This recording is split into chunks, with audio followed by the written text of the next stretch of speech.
Hello and welcome back to, what are we doing? My View from the Piano Bench. That's right. We do this on Wednesday evenings at 7 p.m. In addition to Piano for My Friends on Thursday evenings.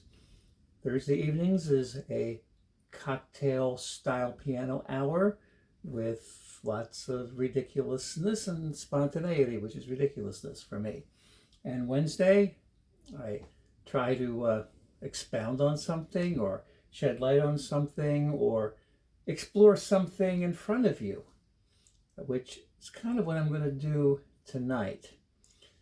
Thank you to those of you who watch regularly, and if you do watch with some regularity, I will ask you, if you don't already, to consider the virtual drop in a tip jar on occasion options that you'll find on the support page of my website. And the Patreon option is included in that, which is a monthly recurring drop in the tip jar. And regular support will elicit from me a thank you email each month with exclusive audio or video content, often behind the scenes or inside the process. And that will be exclusive to you, things I don't make public. But I make a lot public, easily arguably too much, but I had no expectation I'd be doing these videos even now after starting them at the beginning of the pandemic, but the interest remains and in effect, sponsorship remains, which is the tip jar options, or which are the tip jar options. And so here we are. And on Wednesday evenings, I put out a topic, and that topic is, at this point, it used to be more specific, but now it's a jumping off point, and I either don't have any notes or have few notes, and allow myself to go wherever it takes me, which is sometimes dangerous, if not often so. So the topic this time is actually taken from a request, but not the specific request. You'll see the topic, it's one word with a question mark over it. So why did I hold up two fingers when I said one word? The one word is jazzy. And it's written jazzy as a question. Because to me it is a question, like, huh, what? You know, jazz is arguably definable, although nobody can agree on what it is. Jazzy is, I don't think, definable at all. And I'm going to try to illustrate that and explore it for myself in the context of a specific question, which was, okay, when you're here playing, could you talk about what your right hand is doing when it goes off away from the melody? And here's the sentence that kind of got me drawn in, because that's what I think, the question continued, because that's what I think makes the song jazzy. I'm going to explore that, and I kind of have an idea of what I'm going to do, but I don't entirely. The one thing I do have an idea of is to play a song and then change it up and see if that equates with jazzing it up, whatever that means. And the song that came to mind to play is one I'd probably never actually play in any other circumstance. I do try to put novelty kind of tunes, or like really old traditional tunes or folk tunes or whatever, on the playlist for Piano for My Friends, but they can come across sounding caricaturish, and sometimes that's cool because it's fun, but I often don't know what to do with them. But I'm going to try to be serious about this tune. Nice little waltz.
can't be sure how effective that was. I feel like it really wasn't musically because it was a contrivance. It wasn't really from here. I was trying to affect something, and I think I did, where there would be a point along the way, somewhere in there, where the little bell's going to ding, right?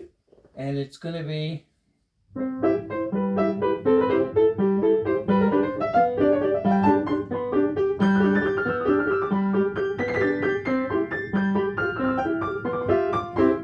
a cute little improvising thing, and then it's going to be, wait a minute, now it's kind of down jazzy, like, hey, ooh, she's being jazzed up, yeah. And hopefully I pulled off by the end it being unquestionably jazzed up.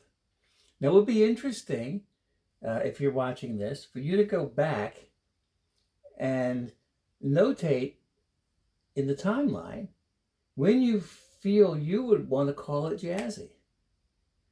And it would not surprise me if different people would message me with different answers to that. Because the whole thing about jazzy is it is subjective, right? I mean, jazz is subjective, except it isn't, because it can be defined.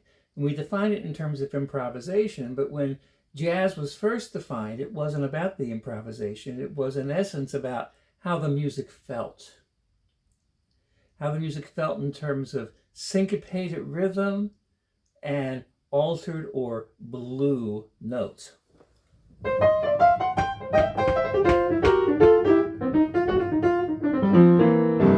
a little passage like that has these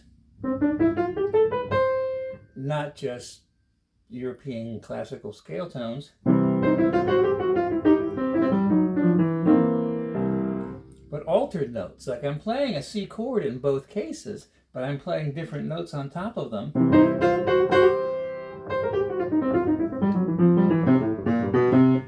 Now, I'm not one to use the academic jazz scales, but the first scale that any young student in jazz would learn would be the blues scale. Or I've recently seen a variation of the blues scale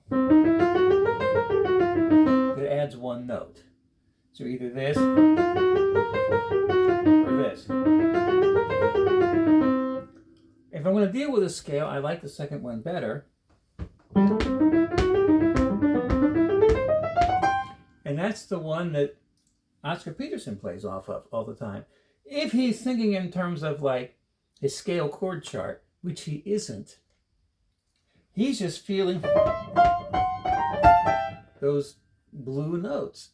He's feeling that rhythmic pulse. So to me, what makes a tune jazzy is not the addition of notes that aren't in the melody. It's the addition of a rhythmic and harmonic feel, an improvisational feel. And it's not exclusive to improvisation, because improvisation can be played over any style. And it's not all considered jazz or jazzy, right? So it's really what you feel subjectively. And that makes it really, really hard to find the place where someone wants you to be, like on a gig, and say, can you jazz it up?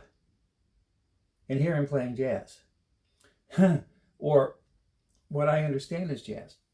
You know, I haven't had a whole ton of awful gig experiences. I've had some, but I've always been able to put a kind of protective barrier around my gigs, and I'm careful about what I take, because who wants the tension that everybody feels when the musician you're hiring isn't playing what you want, or it's not the music that you want, and not everybody can do everything, and I certainly can't. So I'm careful about the gigs I take. But this is a very long time ago now. A fellow musician, jazz musician, somebody who I played with often, recommended me for a gig that someone else couldn't do, and I was to bring in my keyboard, and in that case it was a Fender Rhodes, right? Because back then that's what they were, and they wanted jazz. And I was playing jazz tunes. I was, standards, older tunes is what I do. And and kind of unhappy manager came over to me and said, "You don't have to continue. We wanted jazz, and you're not doing that, so you can leave." And because my sort of academic mind went into gear, it's like, well, definably, what I'm doing is absolutely jazz. Maybe it's jazz in 1942, and now it's the 1970s or 80s or whatever it was, and so you don't care for 1942. But he wasn't saying that the period of jazz was off. He was saying it was not jazz. And it caught me off guard. I didn't know what to do with it. I packed up and left and told the person who hired me, and he had some kind of explanation. Apparently nobody was upset with me. But that was an early encounter of what we encounter all the time, that who knows what jazz is in terms of the expectations, which is why I'm always reluctant to even call myself a jazz musician, because and really, technically, not practically, but technically I'm not, because jazz is defined in contemporary terms by what I call jazz speak, by how hip is your vocabulary. And I've told you, some stories about that, and how it's tribal, and how it's kind of a fundamentalistic attitude. You're seeing things through a litmus test or listening with a scorecard, and all of that. And I know why Dave McKenna said, and you've heard me say this, and you'll see this quote on my Facebook page, the older I get, the more I consider myself a song player and less a jazz player. He said it, though, in the 1980s, I believe. Yeah, in the 1980s, maybe early 90s. I forget when he passed away in 2008. So he probably said it in the early 90s. And what he was responding to was what jazz had evolved to, which was away from playing tunes. And I love the definition of being a song player. Now, being a song player doesn't preclude you from improvising on the songs, right? But when does it become jazz? And what makes it jazzy? Or jazz it up? Or don't jazz it up so much? What? Yeah, it would be like, I don't know if anybody said this, but like, I want to hear some Oscar Peterson, but don't jazz it up so much. What? Huh? I have no idea. Now, the question that prompted all of this was more of an academic question. What do I do with my right hand when I depart from the melody? That's also one I can't answer, because I don't isolate my right and left hand, which I've talked about before. I mean, I do, but they're both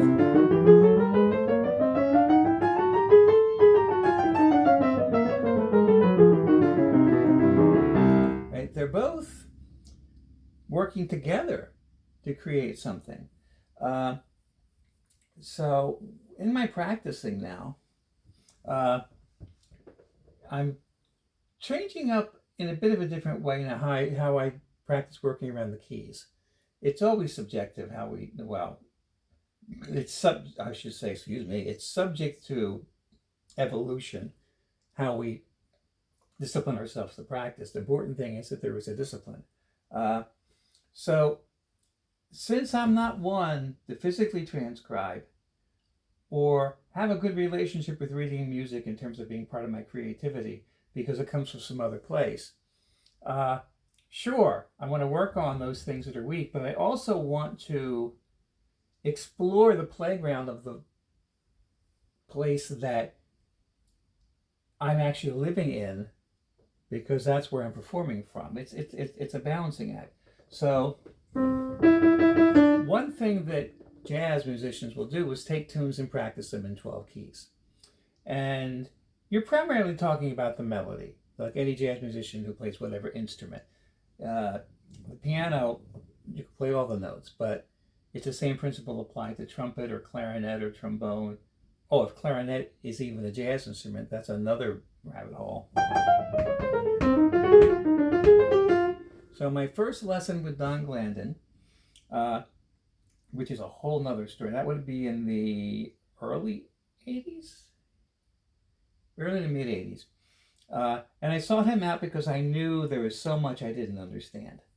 And what I came to learn 3 years later, after 3 years of lessons, was that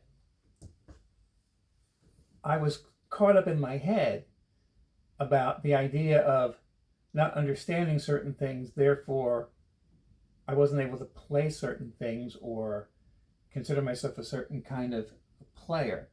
But I'm a player who plays more out of my intuition than my understanding.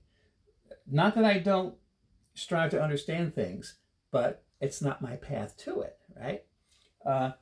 And so, like when he was talking about transcribing and trying to recreate solos of other musicians, I'm thinking, I probably should spend time transcribing and recreating my own solos and then considering, how I can go deeper in understanding what I'm doing and all that stuff. I mean, my thoughts were always like somewhere else.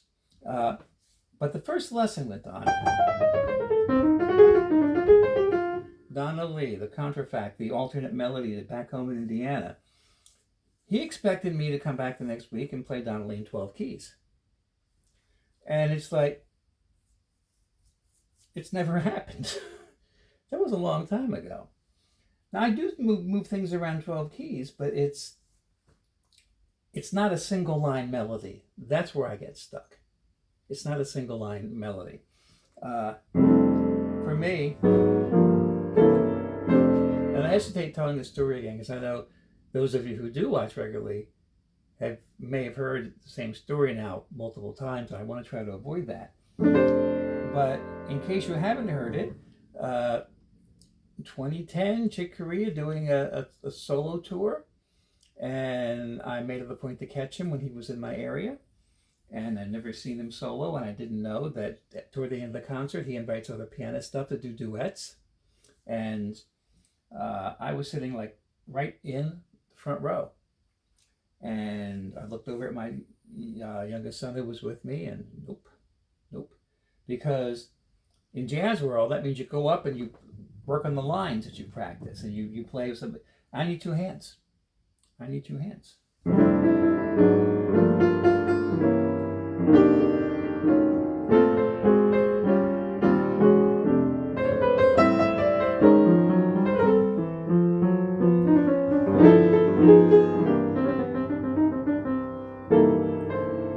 I'm not great playing, but here's the point of that.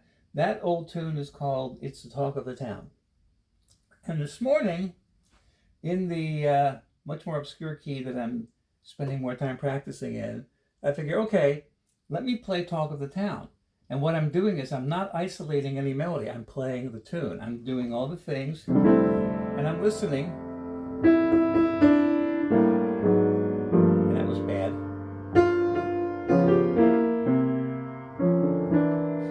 See, now I'm trying to do it, and I can't do it. Just have to not try.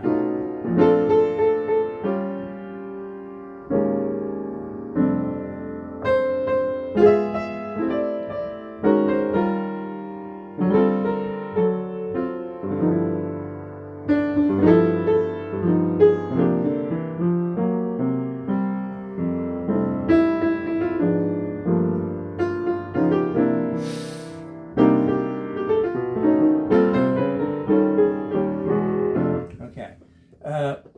When I'm practicing in the morning and I haven't had caffeine yet, which makes a giant difference. Caffeine, makes the brain, gets in the way, creativity. And I need a little caffeine to talk coherently, but it gets in the way of the playing. That's a whole other thing. But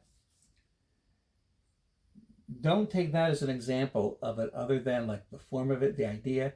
It made more sense this morning. But the point is that I'm not really thinking about anything except the global thing.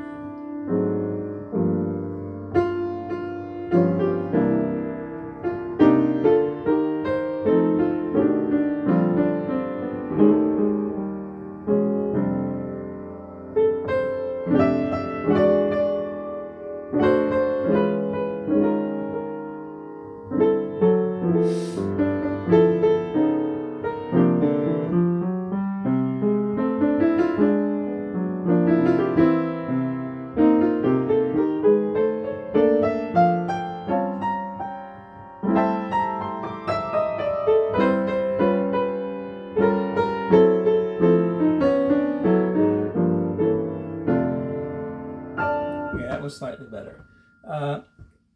And moving around the different keys, because there are some keys I'm much more comfortable with than others.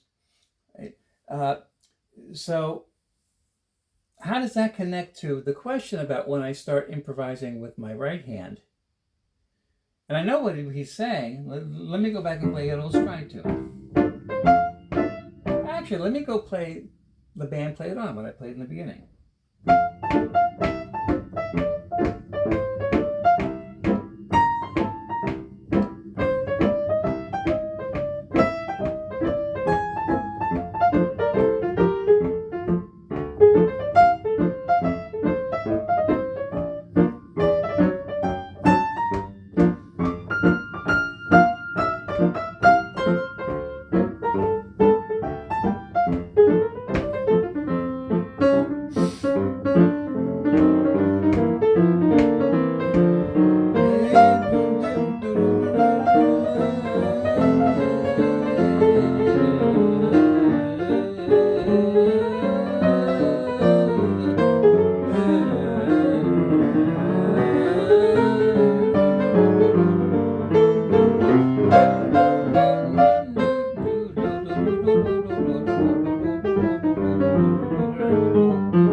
All right.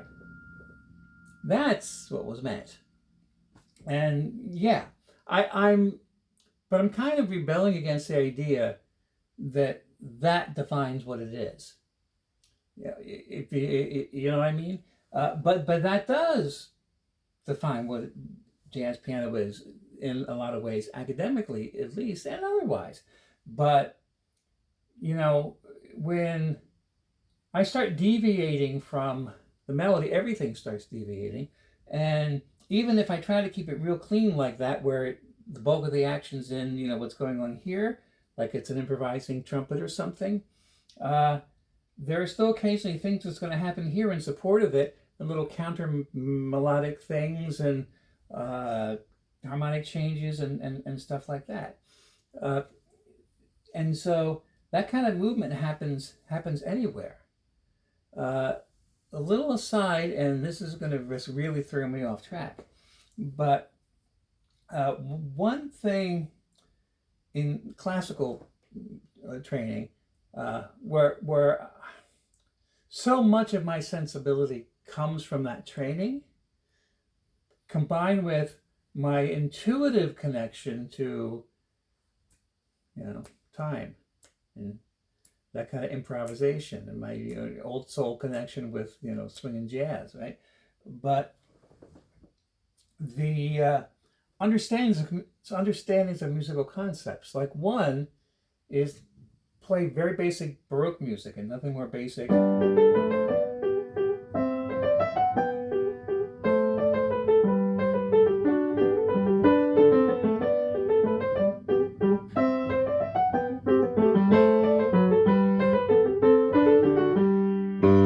Right? Or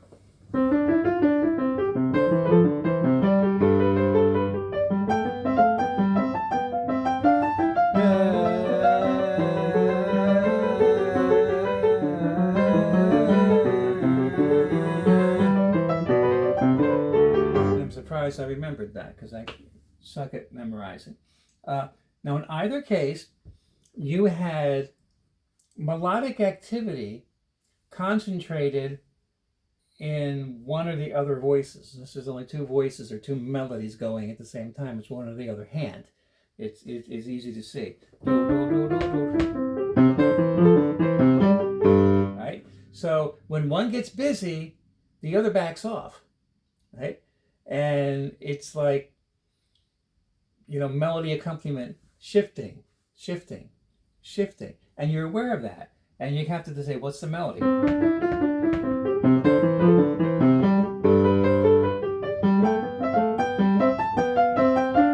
it becomes all crazy subjective. But the point is that it's happening in multiple places and you're aware of the interaction between them, or even this basic thing.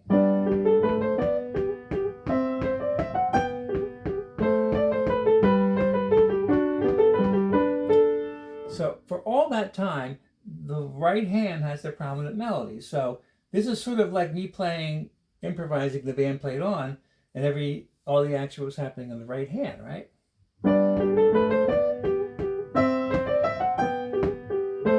Until here,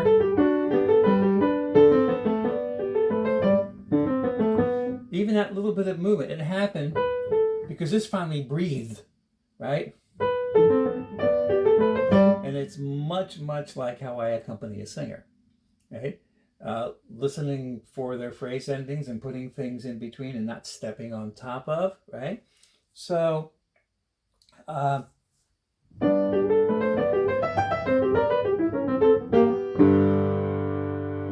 there's that. Going back to the improvisation on the band played on. What key was that?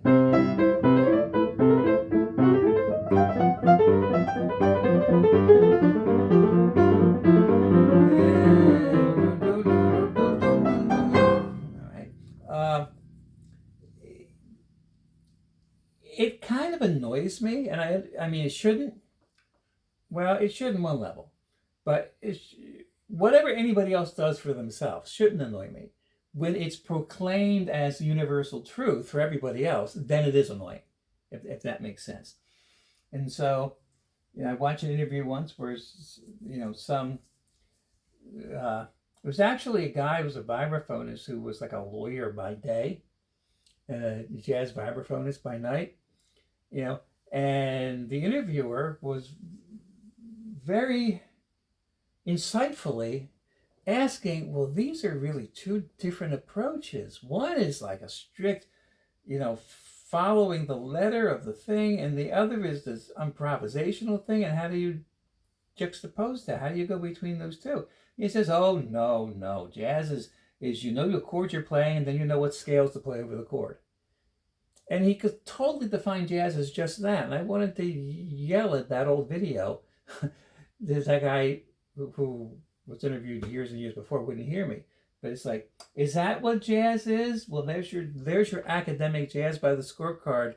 Your audience just got really small, kind of thing. Was that harsh?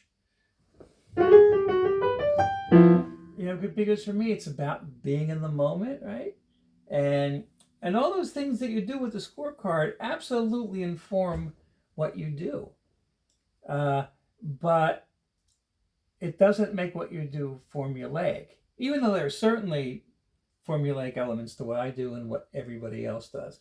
It takes me back to something Joe Mediri said on the phone to me years and years ago. And this is in the context of not having computers and calculators, okay? Back then, he said, I don't want to have to play anything on a gig that I have to work out at home beforehand on a slide rule. Right? Kind of same thing. So, is what I'm doing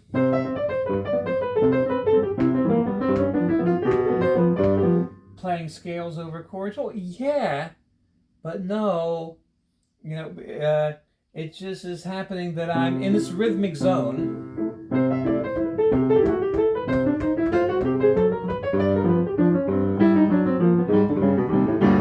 And I'm playing notes that aren't in those typical scales. Of course, those are the blues scales.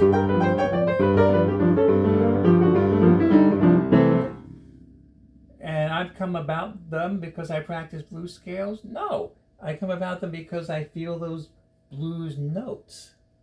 Right? So again, what makes it jazzy? Come on.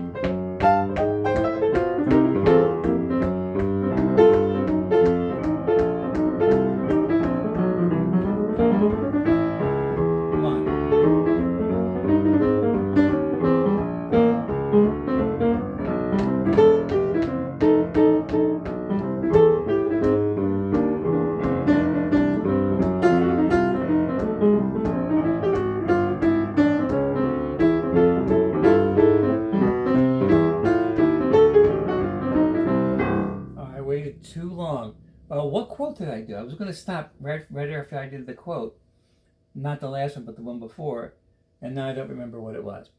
But anyway, I'm just going to make the point.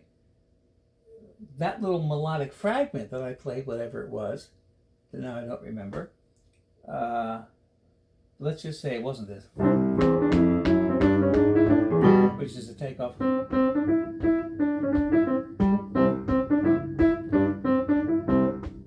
Oh yeah.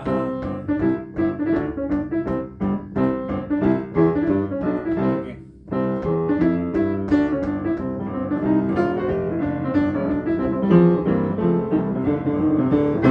Right. So I'm playing off that little melodic idea, not the scale.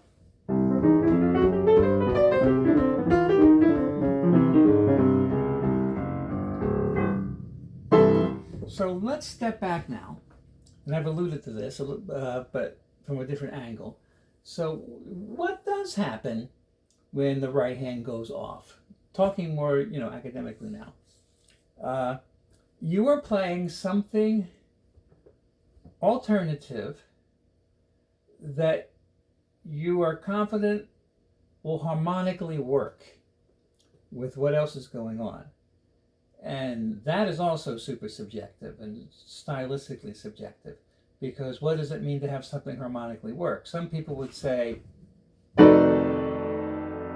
that's a pretty tame sound. I want to hear something even more crunchy and more out there. You might as well do this, right? And others would say, oh, no, it's way too much.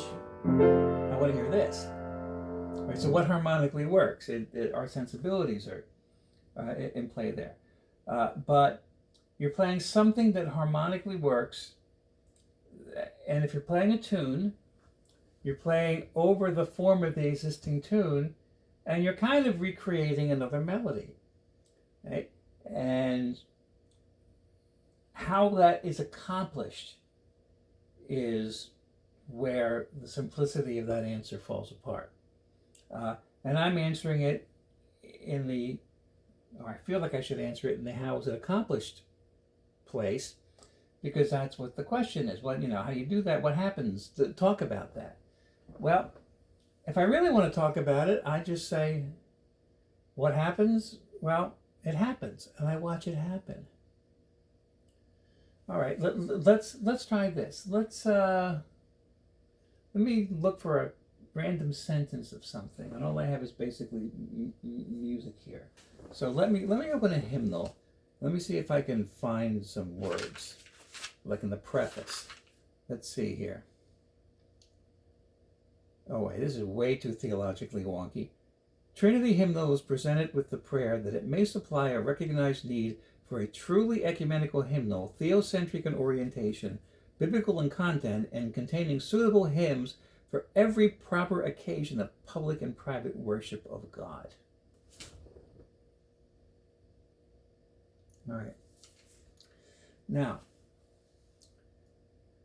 let's take my right hand and let's play something that's not the melody. Let me read the melody again, the words.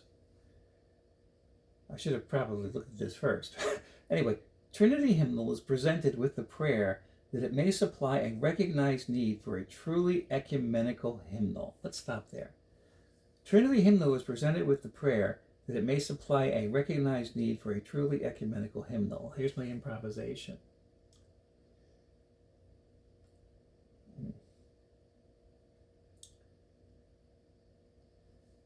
We need a good substantive hymnal that's going to apply in different circumstances and bring people together. We really need that. Here it is. That's more what the improvisation is to me.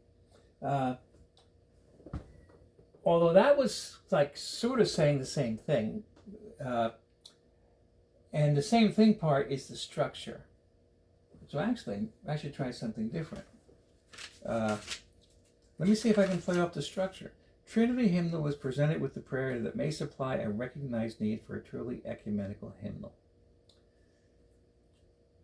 The Trinity hymnal was written with the intuitive understanding that people need a hymnal that can be used in different circumstances. And my prayer is that this hymnal supplies that. And that kind of wasn't any better, but it went around the barn a little more, which I'm intending to, I have a tendency to do.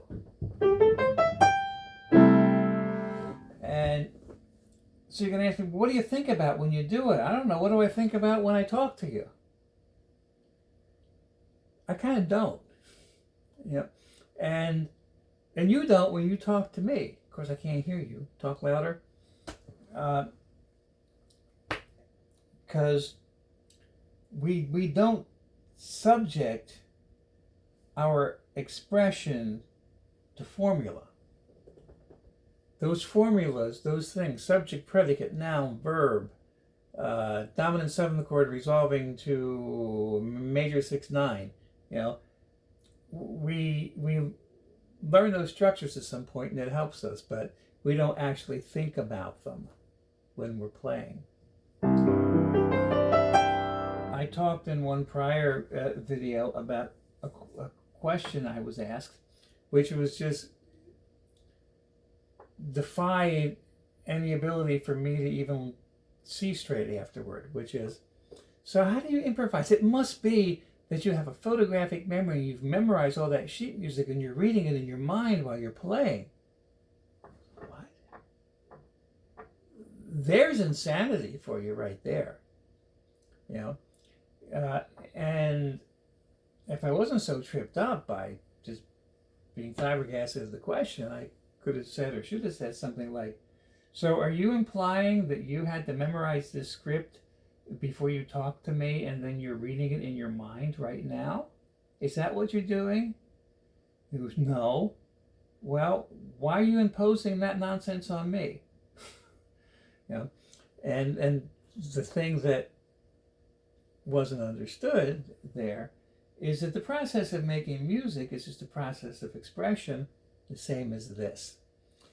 And the way that we go about internally processing our speech, that communication equates to this. So I'll always ask somebody, particularly a new student, a question. It's like, if you're standing in front of people and you have to give a talk or a speech, are you more comfortable, with a prepared text that you write out ahead of time and you have in front of you? You've practiced reading it and you might deviate a little bit from it, but for the most part, you're reading that text. Or are you more comfortable, being in, if you're in that right zone, that right place, and you know the subject you want to talk about, just going, like what I'm doing? And the answer to that is going to be the same answer to, are you more comfortable making music? Where did my book go? Okay. Are you more comfortable? Where did my book go? Come here, Mr. Brock. Making music from here, and I played this already, but I'm going to maybe play more. So. Yeah, right. Let's slow it down.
So Are you more comfortable making music that way, or are you more comfortable?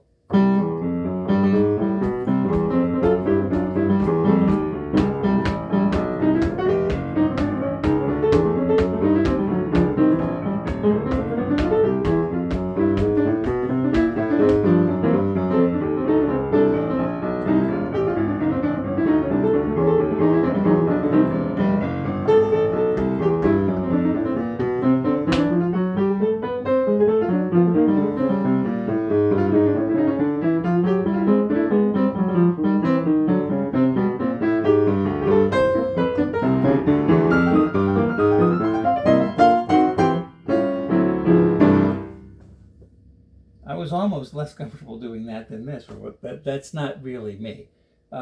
It's much easier for me to just sit here and play than this.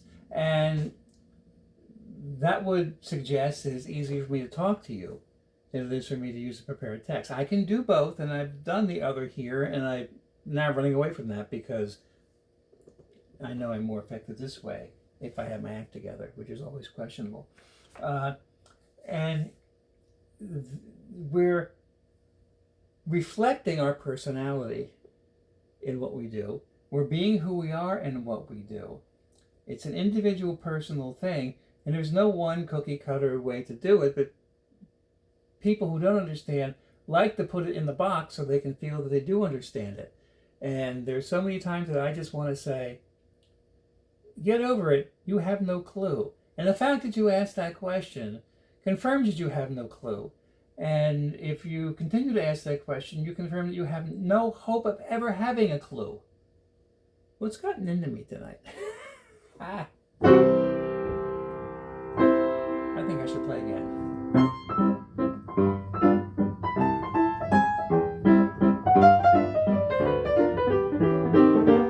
But I'm realizing as I start that this is under the topic of jazzy. What? I don't know. What's jazzy? Now that's interesting. What happened there? So, I was going to delete T for 2, your typical cha-cha.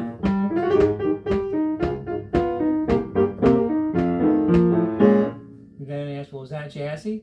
But I guess I answered my own question. Because I felt like I needed to put in blue notes and stuff so I could call it jazzy. See? I'm learning something here. So what is jazzy?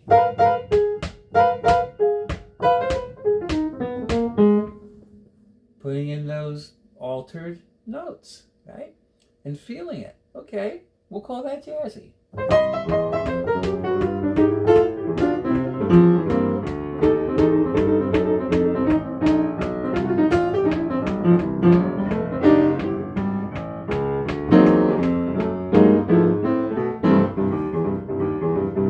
Is this jazzy?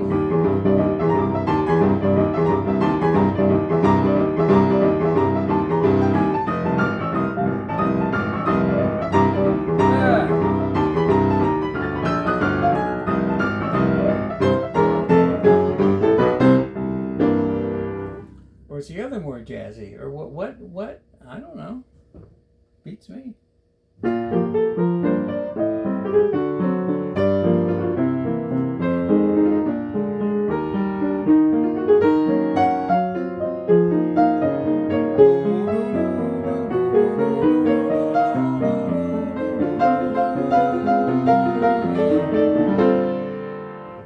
Was that jazzy?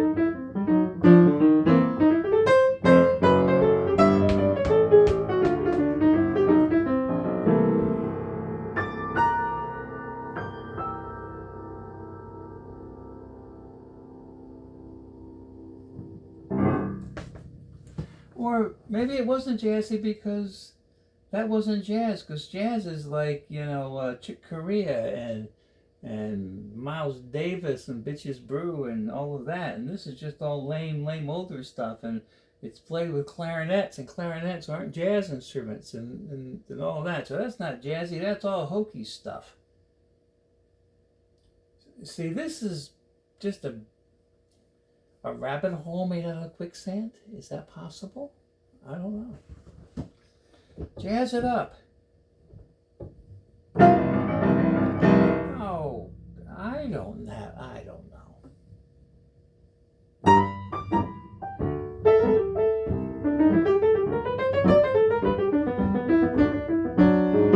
Of course, if you're going to jazz something up, you don't play chicken reel, right?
I guess I jazz it up. I don't know.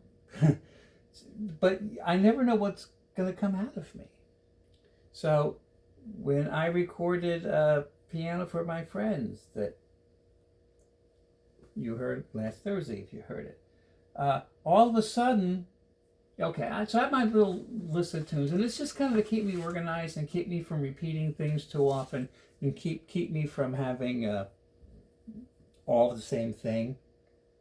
And I have way more choices on here that I'm going to do, so I'm not dictating what I'm going to do, but I choose from that, and it could go any number of ways. And I try not to let myself do something that's not on the list, because it kind of messes up my accounting system. But I let it happen if it starts to happen. And this started to happen. If you watch it, that probably was one of the times.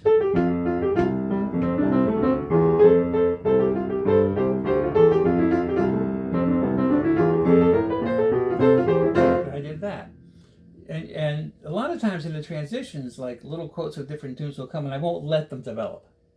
Because no, I'm not playing that tune. No, I'm not playing that tune. No, I'm not playing that tune. But this one, I let go.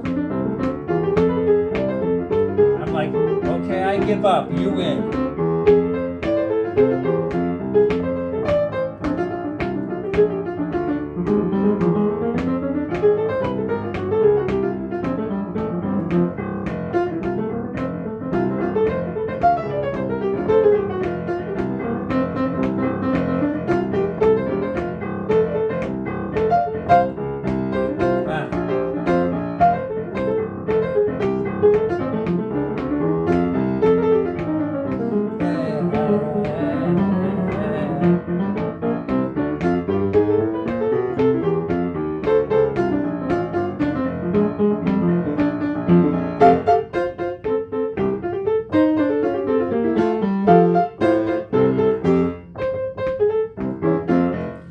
So if you had to ask me, yes or no, was that jazzed up?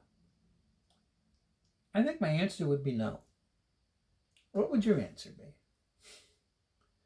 All right, so I've thrown out a bunch of, questions that you might want to message me on or whatever. And if you are inclined to send me an email, know that sometimes it can take me a long time to write back, because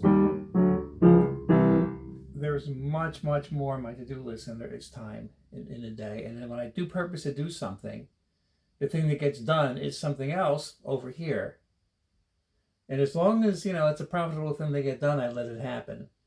But it just, yeah, it's...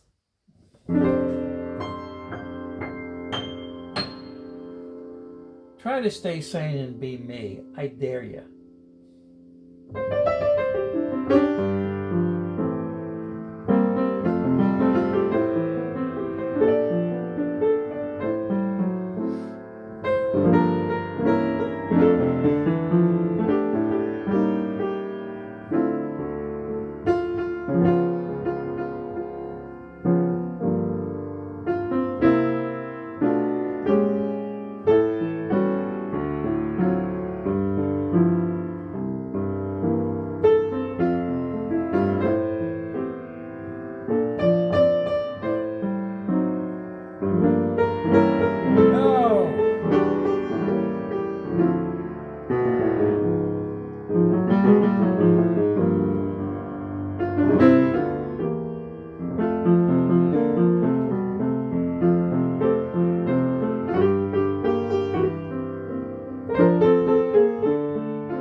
All right, so I find myself playing What a Wonderful World.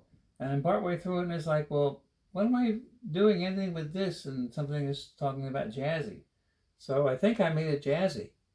Or was it Jazzy?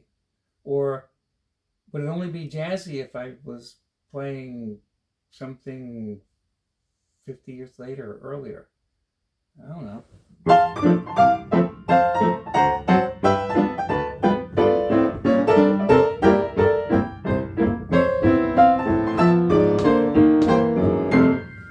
Yes. Here comes Michigan J. Frog. Hello, my baby. Hello, my... Anyway. All right.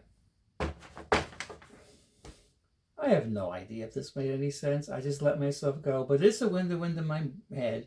And some people think that's interesting. I think it's frightening. Oh, my goodness.